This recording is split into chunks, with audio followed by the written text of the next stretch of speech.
Ladies and gentlemen of the media and dear young students, it's a great pleasure to meet you. We are working for your better future and count on us. Thank you for your participation. Ladies and gentlemen, good afternoon. I'm pleased to be here with Ms. Helen Clark, the Administrator of UNDP, to launch A Million Voices, the World We Want.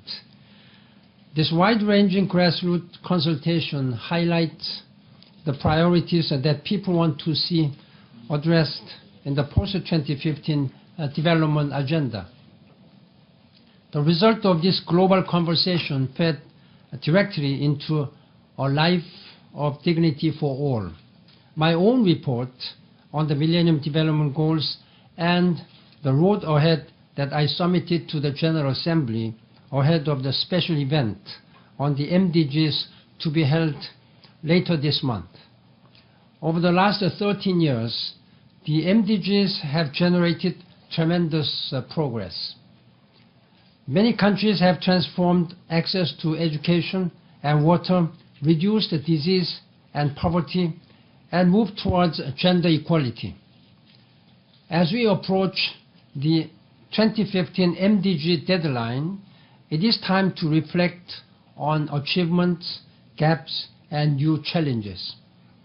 Our work to define a post-2015 development agenda will help us to recalibrate our efforts to eradicate extreme poverty and chart a course to a world of prosperity, peace, sustainability, equity, and dignity for all. Many actors are involved, but the voices we need to hear from most are those of the people of the world, especially those that are usually unheard, particularly the excluded, marginalized, disabled persons, the poor and jobless, the hungry, those living without adequate sanitation or health care. That is why, for the last year, the United Nations has spearheaded an unprecedented global conversation on the world people want. The report we launched today captures the voices of over 1 million people from all regions and backgrounds. Half of the participants were under 30 years old. It is essential that our work meets the needs and aspirations of the largest generation of youth the world has ever known. I welcome the youth representatives here today. I thank the governments, civil society organizations, businesses, experts, and thousands of volunteers that made this effort possible. One thing has become abundantly clear: the global appetite for participation. People want to be involved in setting the new development agenda. They want to be engaged in holding member states to the promises we make. Above all, these million voices tell us that we have a big and urgent job ahead: to agree on a new development agenda that carries the same simplicity and strength as the MDG framework, an agenda that serves both people and the planet. A new era demands a new vision. As we continue to support the negotiations, the UN system will continue to bring the voices of the people to the table. Thank you. Thank you very much for your cooperation. Thank you. Thank you very much, Secretary General. The Secretary General now has to leave for another appointment, but right after that, Ms. Clark, who, as I mentioned, of course, is the administrator of the UN Development Program, but she is also the chair of the United Nations Development Group, which brings together 32 agencies which work on the development agenda. So Ms. Clark will deliver some remarks, and she will also be followed then by two of the youth digital advocates who are flanking her, Juan Chebly and Francis Simpson. But first of all, please, Ms. Clark, the floor is yours. Thank you, Martin. The global conversation, which was facilitated by the UN Development Group, has enabled voices from the grassroots communities, NGOs, and broader civil society around the world to be heard on how they think the post-2015 development agenda should be shaped. People have engaged very energetically in the 88 national consultations, the 11 consultations around big themes, and through the My World Global Survey. This report, which is being launched today, is on the views that were gathered across all these different forums and media, and it does contain important messages for member states as they work towards agreement on a new global development agenda. People the world over have the same basic needs, and many of those were targeted by the Millennium Development Goals, like access to education, better health, water and sanitation, a right to gender equality. These are issues of universal relevance and significance. A strong message coming through the global consultations was that it is important to tackle the unfinished business of the Millennium Development Goals. But at the same time, people said, can you be more ambitious? Nobody should be left behind. The world is seen by its peoples to have the resources and the means to eradicate poverty and hunger, if the political will to achieve that can be mobilised. These consultations took place at a time of continuing global uncertainty. Around our world, many people face unemployment, job insecurity, or the insecurity of working in informal sectors. Discrimination continues to plague working women around the world. The lack of decent work can leave people without access to basic health services and living in poor conditions that are not safe or healthy. Situation is worst for those who, on top of other disadvantages, face discrimination and inclusion. They include the world's poorest people, many women and girls, people in more distant rural areas and urban slums, people living with disabilities, Indigenous people, migrants, displaced people, others who are marginalised for reasons relating to factors including their religion, ethnicity or sexual orientation.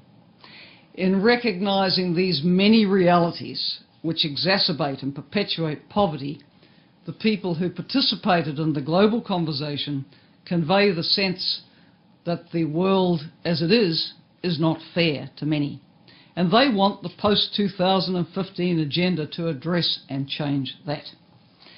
So it is important that member states, governments, hear the feedback from the consultations as they contemplate what the new development agenda should look like.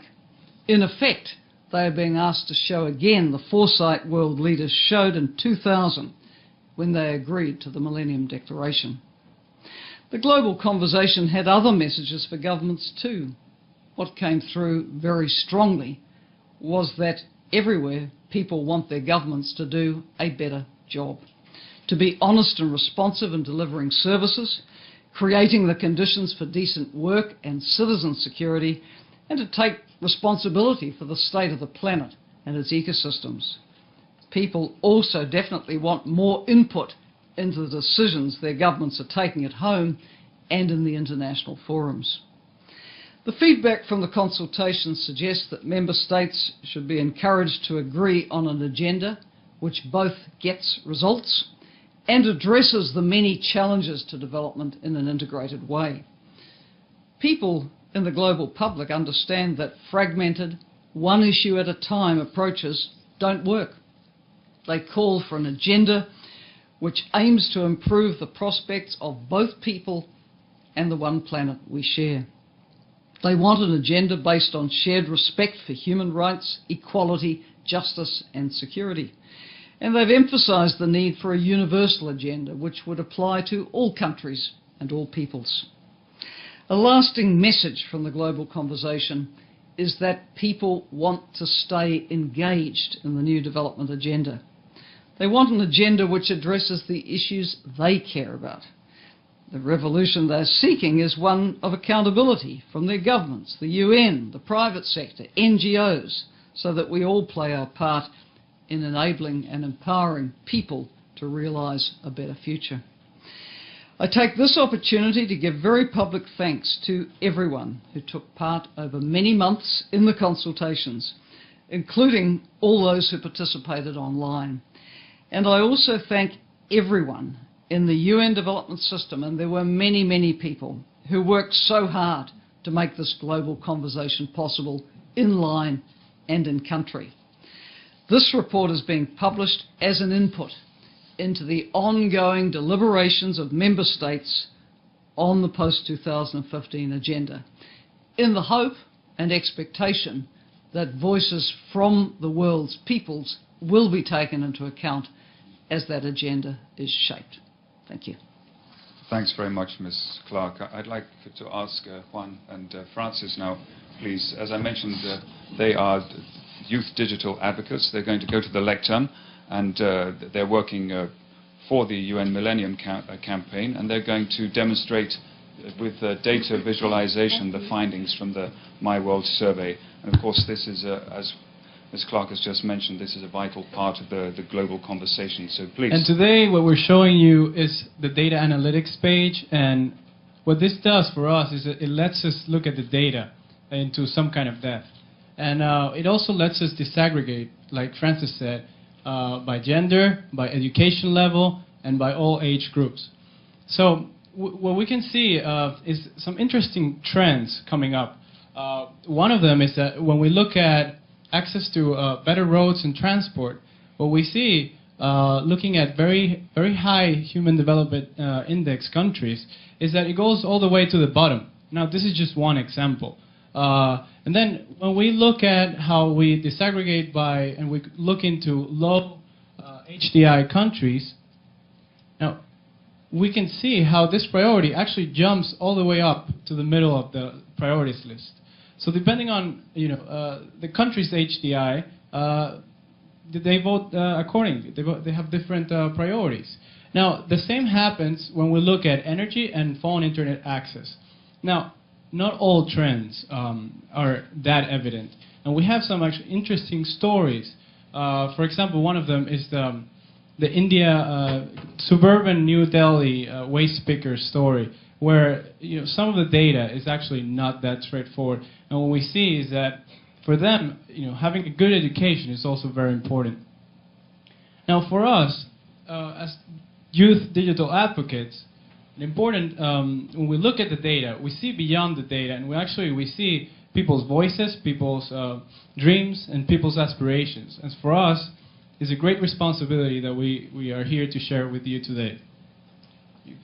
Thank you very much. We have to wrap it up at that point, but I'm sure that my colleagues here will be able to help you with any further questions you have offline after this briefing. Thank you very much for coming. Thank you, Martin.